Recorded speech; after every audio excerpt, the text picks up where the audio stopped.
3 YouTube சேனல்கள் விற்பனைக்கு இருக்கிறது. தேவைப்படுபவர்கள் இந்த எண்ணுக்கு அணுகவும். வணக்கம்.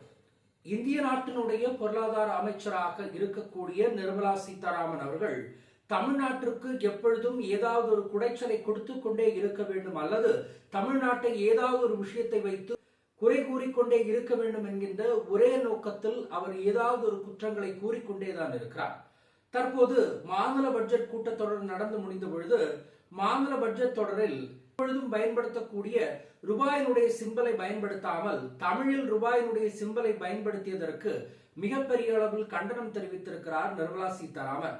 இதில் வாடிக்கையான விஷயம் என்னவென்றால், தமிழ்நாட்டில் மட்டுமல்ல, ஒடிசாவிலும் அது பயன்படுத்தப்படவில்லை, பாஜக ஆளக்கூடிய அசாமிலும் அது பயன்படுத்தப்படவில்லை, இடதுசாரிகள் ஆட்சி செய்யக்கூடிய கேரளாவிலும் அது பயன்படுத்தப்படவில்லை. ஆனால் அவர் தமிழ்நாட்டை மட்டுமே கண்டுகொண்டு தமிழ்நாட்டில் தான் இந்த பிரச்சனை இருக்கிறது, ஒட்டுமொத்த இந்திய அரசியலமைப்பை மீறுவது போன்றதாகும், சத்திய பிரமாணம் செய்ததற்கு எதிராக செயல்பட்டுக் கொண்டிருக்கிறீர்கள், அனைத்து எம்எல்ஏக்களும் அங்கிருக்கக்கூடிய அமைச்சர்களும் சத்திய பிரமாணம் செய்து கொண்டது இந்திய அரசியல் அமைப்பிற்கு, இந்திய அரசியல் சாசனத்துக்கு உட்பட்டு நடப்பேன் என்று கூறியதை தற்போது மீறி இருக்கிறார்கள் என்று நிர்மலா சீதாராமன் அவர்கள் கூறிக்கொண்டிருக்கிறார்.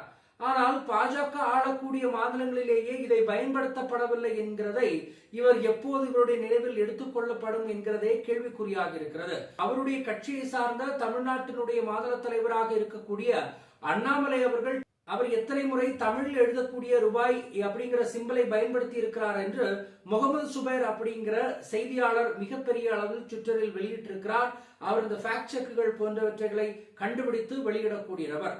அவர் அண்ணாமலையை டாக் செய்து, அதாவது அண்ணாமலை தமிழ்நாட்டினுடைய அரசாங்கத்தை ரூபாய் என்கின்ற எம்பளத்தை வைத்து மிகப்பெரிய அளவில் பட்ஜெட் கூட்டத்தொடர் தாக்கல் செய்ததற்கு மிகப்பெரிய அளவில் கண்டனம் தெரிவித்துக் கொண்டிருந்த அண்ணாமலைக்கு எதிராக அண்ணாமலையை டாக் செய்து, நீங்களே பல இடங்களில் பட்ஜெட் கூட்டத்தொடர்களில் ரூபாய் என்கிறதை எழுதியிருக்கிறீர்கள் என்று சுட்டிக்காட்டியிருக்கிறார்.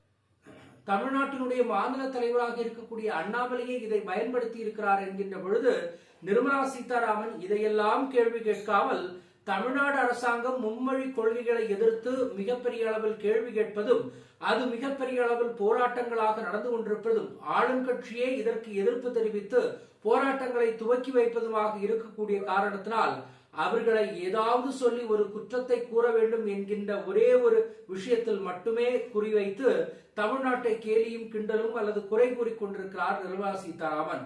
ஒன்றை மட்டும் நீங்கள் புரிந்து கொள்ளுங்கள், தமிழ்நாட்டில் மட்டுமல்ல, பாஜக ஆட்சி செய்யக்கூடிய மாநிலங்களிலும் இந்த ரூபாய் என்கின்ற பொதுவாக எழுதக்கூடிய அந்த ரூபாய் சிம்பலை பயன்படுத்தப்படவில்லை.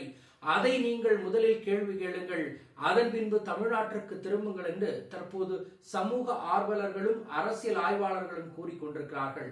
பொறுத்திருந்து பார்ப்போம். இந்த ரூபாய் அப்படிங்கிற சிம்பலில் இருக்கக்கூடிய பிரச்சனைகள், அதில் மேற்கொண்டு வரப்போகக்கூடிய பிரச்சனைகள், மும்மொழி கல்விக் கொள்கையை தமிழ்நாடு ஏற்குமா இல்லையா என்ற பிரச்சனை, அதற்கு மத்திய அரசாங்கம் என்ன செய்ய போகிறது, மாநில அரசாங்கம் எப்படிப்பட்ட போராட்டங்களை துவங்கப் போகிறது என்பதை பொறுத்திருந்து பார்க்கலாம். மற்றவர்கள் சந்திப்போம். நன்றி, வணக்கம்.